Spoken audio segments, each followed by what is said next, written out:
So I know pretty quickly I'm going to get some people wondering the details of exactly what happened. And I guess I'll try to nutshell it since I have nothing but time. For those of you who are bored and want to understand what happened. I was recruited by a company to do my job basically in LA, right? A while back. And I'm an espresso machine technician, for those of you who don't know. That's what I do. I build and repair and service espresso machines. And I have for 10 years. And I've been doing it for myself, which I've enjoyed greatly. Well, you know, they hired me because they needed help in LA. There's not a lot of experienced techs in that area. It's a new coffee area. So I went down to work. I thought it might be more stable, and I've always wanted to live in Southern California, so it seemed like a good plan. They met my salary requirements, which I didn't expect them to do. They met my relocation bonus, which I didn't expect them to do. Frankly, the company itself was filled with some great people, and I haven't worked for a company in like 8 years, so it was a bit weird, and it was a big corporate. But with that being said, the guy who hired me, he had everything, you know, his best intents were to keep me there and, you know, make me happy and have me working for them for, you know, 15 to 20 years. It was discussed that it couldn't be a short-term situation. It had to be long-term. It was discussed that I didn't want to be under a lot of stress and a lot of pressure because I've been a service tech in the past, and it's really stressful. This turned into a job where I was driving over 200 miles a day in Los Angeles traffic. I was going all over from Long Beach, West Hollywood, Pasadena, Palm Springs Desert, San Diego, Cayuga Park, everywhere. I was literally driving constantly. And I was in a giant van that was broken, and one of those full-size ones with no windows, you know, the raper vans that are just impossible to park. So I was in one of those, and in LA traffic all day, and it really beat the shit out of me to be in that fucking van. But the worst part is all the tools that the company gave me, my van, my computer, the information I needed to support clients. There were hundreds and hundreds of clients all over Southern California I was put in charge of. I was told that there needed to be quality inspections done, quarterly on some, biannually on others, monthly on others. These are chains like Cheesecake Factory and Arclight Film and Neiman Marcus and so on, Mastro Steakhouse. But all these guys were on different schedules, and the guy who hired me just told me, it's your problem, you get paid more than I do, or you get paid more than other techs do, it's your problem, figure it out. So they give me the van's destroyed. The guy who worked out of the van in New York trashed it, so there were boxes and parts, hundreds of parts, right, in boxes, and on the floor, and it was destroyed inside. And I wish I had a picture to show you.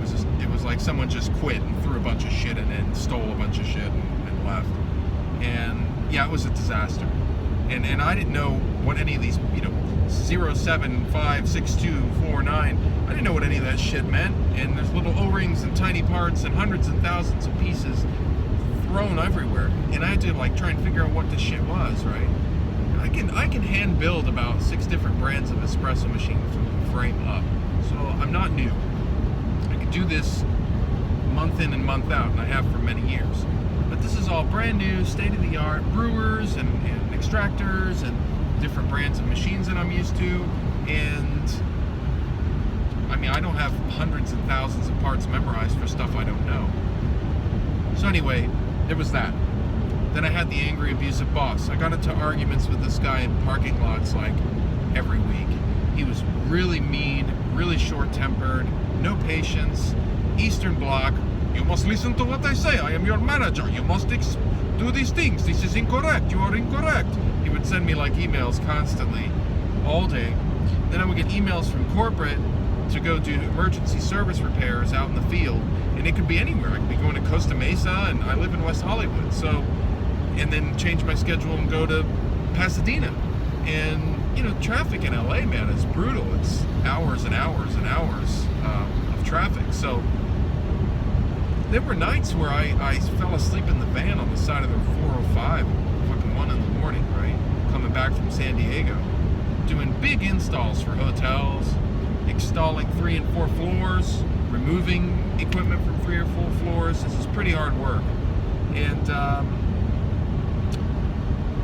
the schedule for us putting people in order to do region-specific audits on their equipment, make sure the quality of the coffee is good, make sure their equipment's working properly, all that stuff.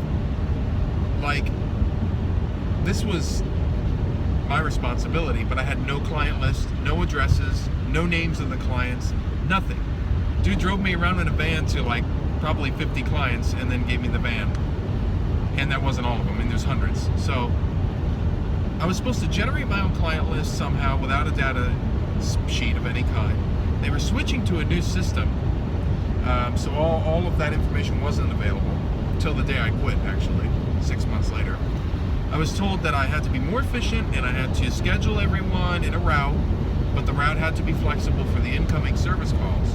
So I'm getting these service calls, I'm trying to put together some sort of schedule. I don't know the area, I'm completely new, it's massive territory, and everyone's on a different schedule. So you've got all these variables, and the stress is just unbelievable because you have to complete these by quarter and by month and whatever, and you're trying to do that while getting hit with service calls over and over again. And some of the stuff you don't have parts for. Your van is out of stock, you don't know what the inventory is because there's no list. They made me organize the van, and I sat in that fucking van for 2 days and I still wasn't done. Hundreds of parts, dude. It was a disaster. The angry boss, the disorganized van, the lack of data and client information, no training on equipment that I didn't know or wasn't familiar with. I was just told I had to figure it out. The parameters for everything were all that I was trained on. I was flown all over the fucking nation for corporate meetings and shit, stuff that wasn't relevant to my daily job and that didn't help me. I was just, expected to go to these meetings. So time went on, and a lot of friends told me to hang in there. It was, good income and things were more stable. And I knew that, and I knew I loved California, and I didn't want to go. So I fought, and I fought, and I fought, and I hoped things would get better. And they just got worse and worse. Everything went wrong. It's Murphy's Law. I'd go fix a machine, something else would happen. They'd call me back. Guy would start calling me, an idiot or a halfwit because I didn't know what I was doing. I'd fix something properly, but something else would break. Once again, my fault. I wouldn't be able to get to 6 calls a day because of LA traffic.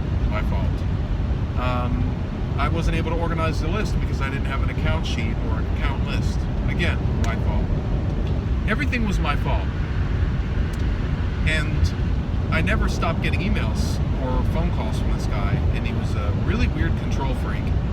He would follow up after I did work and check in on things. He would call clients.